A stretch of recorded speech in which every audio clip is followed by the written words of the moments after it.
Ibnu Battuta പോയ സാഹസിക യാത്ര പോലെ ഒരു നാൾ ഞാനും മദീന പോകും.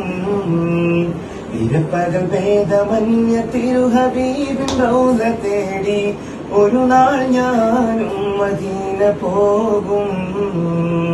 തടയരുതെന്നെ പാവി എന്ന പേരിൽ തങ്ങളെ, തടയണ തീർത്തു തകർക്കല്ല എൻകിനാക്കളെ.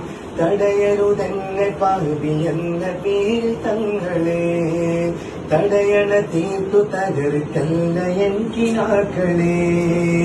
കരയാൻ അർഹതയില്ലെന്നറിയാമെങ്കിലും, കരയാൻ അർഹതയില്ലെന്നറിയാമെങ്കിലും പല നാളായി കുറിച്ചൊരാഗ്രഹമാ തിങ്കളെ. ഇബ്നു ബത്തൂത്ത പോയ സാഹസിക